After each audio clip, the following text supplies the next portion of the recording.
Hello and welcome to An Idol Called Food. I'm your host, JT Tapias. And in today's episode, we are going to go to the complete left. What do I mean by that? This is going to be very different. This podcast serves to edify the mind, the body, and the spirit. Typically, in this podcast, we speak about the theology of the body, how to steward your body in a way that brings honor to the Lord. But I have a story for you, and I think that the word fit can mean many different things. In this particular sense, and in this particular episode, we're going to be speaking about fit from a spiritual perspective and how I believe the Lord can use you in a powerful way, regardless of where you are in life or what you do. And so the title of today's podcast episode is Your Vocation as an Evangelistic Tool.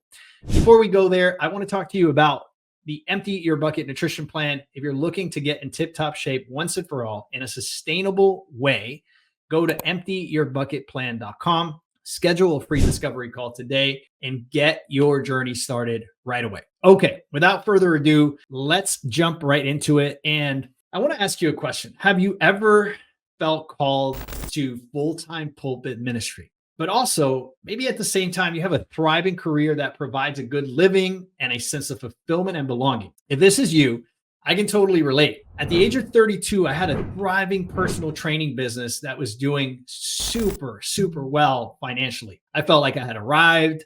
I had always been told as a child that if I had material belongings and I achieved my dream, that I would find happiness and contentment. But there I was at the age of 32 running a training business Monday through Friday, and I was preaching health and nutrition, but on the weekends, I was destroying my body with alcohol, drugs, and my drug of choice, chasing women. My life was basically burning to the ground. My life crashed and burned the day I was diagnosed with an atrial fibrillation and atrial flutter, two heart conditions that for me were a byproduct of my sinful lifestyle. By the grace of God, a very bold friend of mine shared the gospel with me and invited me to church. I can tell you I was resistant, but I agreed to go because at the end of the day, I had called this guy and asked him for help. And this is what he had to offer. At the time, I had so many issues plaguing my life. I had hit rock bottom. A relationship that I was in ended.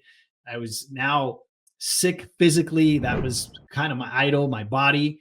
And I felt like the world was just falling apart. So this buddy of mine invited me to church. That day, I heard a topical message from the book of Job that hit me like a lightning bolt. It's been about 14 years since the Spirit of God came to live in me. I'm a pretty radical guy. And when I came to the things of the Lord, I thought that my vocation, the thing that I was doing at the time, wasn't what God had for me.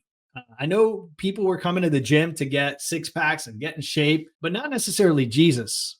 And that's what I wanted to do. And so I sold my business at a ridiculous discounted price. To give you an idea, my book of clients was a six-figure book of clients. The equipment I had, just one piece of equipment, was worth $25K. I sold the entire business for $25K. I walked away from everything I knew because I needed a fresh start. I needed to figure out what that pastor from that pulpit had said that day, because it struck me in such a way that I just needed to truly grasp it. And so I took a 2-year sabbatical. My prayer was that God would recycle my talents and put them to his use.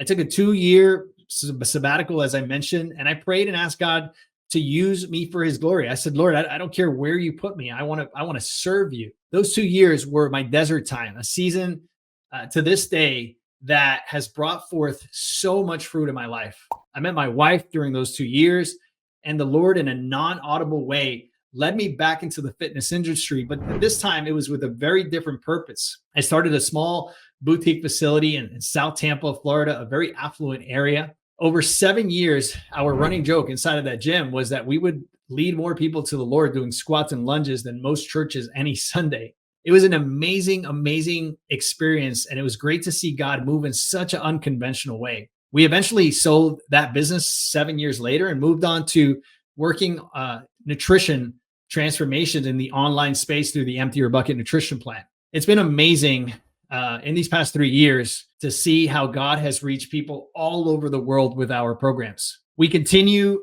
to share the good news through what I call a very unconventional platform or a very unconventional pulpit. I tell you this story because What I'm about to share with you is a sad story in nature, but it's glorious in eternity. We've reached not just people that come to our program, but editors, videographers, graphic designers, story after story of how through our content, we've been able to share a message of redemption, not apologetically, but stealthily, right? Meeting people where they are. Last Thursday morning, my videographer, Daniel, who had been working with me for almost 3 years, arrived at 9 a.m. as usual. He began setting up cameras for one of our podcast episodes that was released last Wednesday, which you can go and watch after this. And you'll understand why I'm telling you to go back and watch that episode here in a bit. That day, Daniel seemed a bit distracted. And last Thursday, I think he was more distracted than ever before. He forgot to turn on 3 of the cameras that we were shooting with for the interview. Thankfully, the footage was rescued by my computer and a software that we were using, and so we uploaded that kind of bad upload to the podcast because all 3 cameras just weren't working. In that interview, we featured Seth Benjamin, who shared his incredible story of losing over 80 pounds in 20 weeks. Seth is a man of faith, a husband, a father, an entrepreneur, and an incredible musician. At the end of the interview, out of the blue, I asked Seth to close out with one of his songs. Now, Seth is a man of God, but his music is not necessarily Christian music. It's clean music, it's positive music, but it's not what we would call worship music. So after a moment of scrambling, Seth said, you know what? I'll play a church song. And he launched into this song, which I don't know the title, but the lyrics tell me that the name should be God Forgives, So I Forgive. That's what the lyrics say. There's a beautiful song of God's redemptive story over our lives. I kept looking over at Daniel the whole time, as I usually do when sharing gospel content, right? I'm always looking to see how he responds to these messages. My hope has always been that through our content and hopefully my life, that the Lord would speak to him. As Seth was singing, I looked over and everything about Daniel's body language said that he was being receptive to the message. I was warmed in my heart to see his nonverbal response. He kind of put his head down. He was just very receptive to the message. We closed the interview, and that was that. Monday morning, while I was working through my routine, my phone rang with a local area code. I usually don't pick up, but this time I did. On the other side, there was a man with an alarm breaking voice. He said, "I'm Daniel's friend and roommate. I want to inform you that Daniel is no longer with us." I'll try to keep it together. This is very recent, just last Thursday. I was completely silent for what seemed to be 5 minutes, trying to process what this man was telling me over the phone. When I finally collected myself, I asked for the details, and he told me that Daniel had died in a car accident on Saturday evening, just 2 days before being here. He was returning from karaoke where he had sung his heart out for the past 2 hours, something he loved to do. What shocked me the most was that his roommate, a believer, said, "I know this is sad, JT, but the Lord has decided to take Daniel." It struck me because I realized that the Lord had been showing Daniel his mercies by surrounding him with believers. Though Daniel was quiet about his faith, he never refuted or rejected any of the gospel related content that we shot. And trust me, we shot hours of content in where I was either reading from the Bible, or I was explaining a verse, or I was trying to interpret it from a stewardship perspective, which is what we talk about. But like we always do when someone dies, right? We start to reflect on the things we coulda, shoulda, woulda, right? And I was bummed that I had never had a direct conversation with him about the Lord. But I rest knowing that in his alone time, I'm pretty sure he wrestled with the concepts he heard in these videos and these podcasts. And though this is a sad story from an eternal perspective, it's beautiful. It reminds me that the thief on the cross, that thief that the Lord Jesus was right next to, he didn't get a chance to go to Bible studies or understand theology or pray in a traditional way. It was simply his recognition of Jesus as Lord and Savior. And in that act of faith and repentance, he was brought into God's mercy and glory. I truly, in my heart of hearts, hope that Daniel's alone time, that the Lord really, really touched his heart, and that hopefully in that moment of coming in faith and repentance, that the Lord, that he came into that presence, that the Lord really, really redeemed him in that time.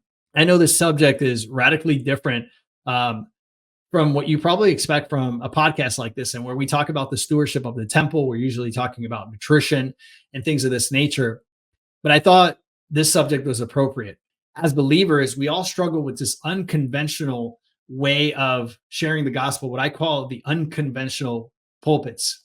Please be assured that wherever you go, you carry a message of restoration and redemption. And you don't have to be a pastor or a full-time minister to share it. Please don't forget to be proactive about the most important message you can ever share with another human being, the message of the gospel. I want to leave you with a snippet of Seth Benjamin's song, to which I believe Daniel responded in faith and repentance. I'm forgiven and I forgive by the blood of Jesus Christ. Though the darkness bides its time, He holds me through the night. When condemnation calls my name and shame tells me to hide, I know I'm forgiven and I forgive by the blood of Jesus Christ. Thank you for watching, and I hope that this has pulled on your heartstrings.